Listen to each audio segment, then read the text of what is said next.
omnipotens, yang artinya terdiri dari dua omni, semua, seluruh, dan potens artinya adalah potensi dan kuasa. Sehingga kalau kita menyimpulkan, ya omnipotensi artinya Allah memiliki semua potensi. Luar biasa. Allah memiliki semua potensi.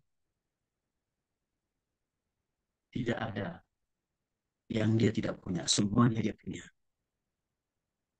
Jadi kalau kita kurang sehat, kita bisa minta potensi kuasa kesembuhan dari dia. Kalau kita kurang semangat, kita bisa minta potensi kuasa semangat daripada dia. Jadi Allah yang maha kuasa, artinya Allah yang memiliki semua kuasa atas semua, atas segala sesuatu yang ada di langit, di bumi, dan masuk di surga. Dan dia bisa melakukan semua hal yang dia mau, tanpa ada yang bertentangan dengan sifat-sifat Allah itu sendiri.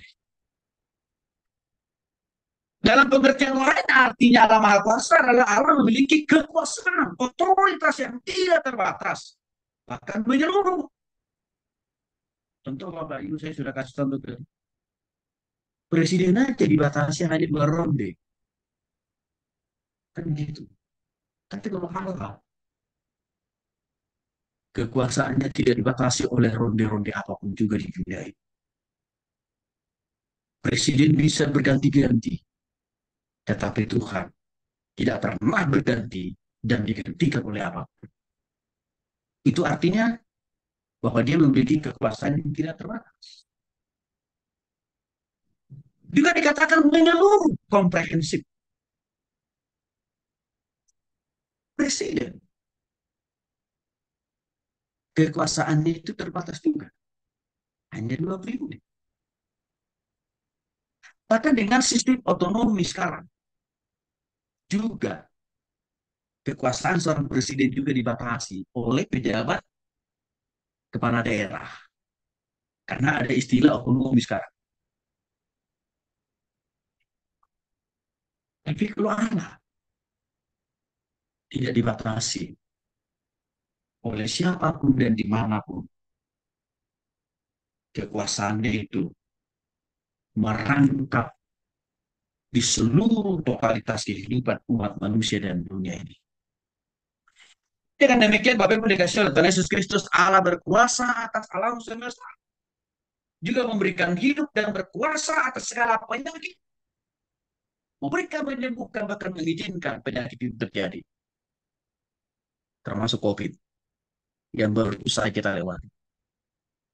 Bahkan kemahakuasaan itu juga, kemahakuasaan Allah itu juga tidak dibatasi oleh situasi dan keadaan apapun. Bahkan di alam maut sekalipun, neraka Bapak Ibu, di sana juga Tuhan berkuasa. Oke, kita memberikan banyak buktian bahwa Allah itu maha kuasa. Yesaya pasal 40 ayat 26. Arahkanlah matamu ke langit dan lihatlah siapa yang menciptakan semua bintang itu dan menyuruh segenap tentara mereka keluar sambil memanggil nama mereka sekaliannya. Satu pun tidak ada yang tak hadir. Oleh sebab itu maha kuasa dan maha kuat.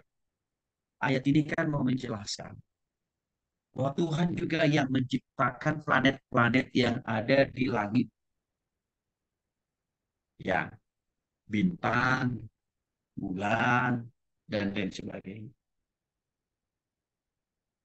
Dan Tuhan juga yang memberikan nama-nama itu. Dan mereka itu diposisikan, ditempatkan, dan difungsikan oleh Tuhan. Sesuai dengan kehendaknya Tuhan sendiri. Itu kan sebenarnya arti ayat ini. Apa implikasi dan maknanya buat kita bahwa Allah Maha Kuasa? Satu, kita harus mengimani pertolongan Tuhan atau mujizat Tuhan ketika kita menghadapi pergumulan, masalah, penyakit, persoalan pribadi, keluarga, pekerjaan, usaha, pelayanan, Bapak Ibu. Harus percaya dengan pertolongan.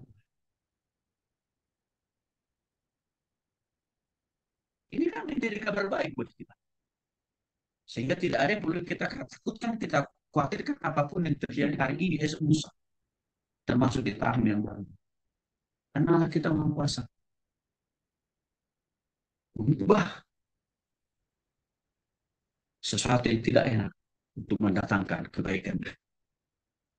Bahkan membuat yang tidak baik ya menjadi sangat baik. Malah Allah turut bekerja dalam segala sesuatu mendatangkan kebaikan.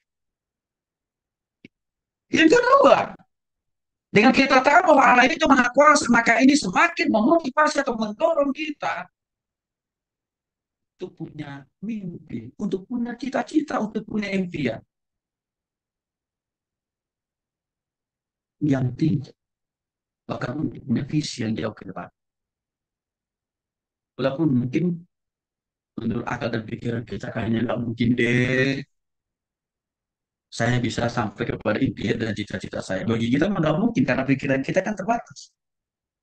Tapi kan kalau pikiran Allah amat sangat tak terbatas. Sebab bagi Tuhan tidak ada yang mustahil. Maka dengan demikian Bapak Ibu dikasih oleh Tuhan Yesus Kristus.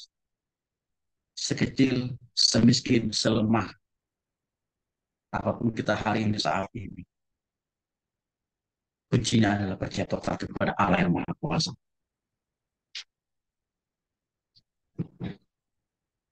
Sebab Tuhan bisa mengubah yang tidak mungkin menjadi mungkin. Yang tidak bisa menjadi bisa. Yang tiada menjadi ada. Ini Bapak Ibu perlu kita imani ini. Ya, kalau kita lihat contoh dalam Lukas pasal 8 ayat 43 sampai dengan 48. Ini adalah seorang wanita yang menderita penyakit ya, pendarahan selama 12 tahun ini. Tapi wanita ini sembuh hanya dengan menjamah di baju Yesus. Belum sampai menyentuh tangan Yesus atau badan Yesus. Belum, belum. Baru jubah Yesus atau baju yang dipakai. Tapi wanita ini sembuh dari penyakitnya yang sudah 12 tahun. Mungkin wanita ini sudah bolak-balik ke rumah sakit, bolak-balik ke dokter, nggak sembuh-sembuh. Mungkin juga wanita ini sudah terlalu banyak obat yang dikonsumsi, tapi nggak sembuh-sembuh. Hanya lewat kasih kuasa Yesus wanita ini bisa sembuh. Haleluya juga. Detik itu juga. Kok bisa? Karena dia percaya dengan Allah yang maha kuasa bisa memulihkan menyembuhkan dia. Itulah kuncinya. Nah ini harus menjadi pembelajaran buat kita Bapak. Ya, itu saya pelayanan di kalangan anak-anak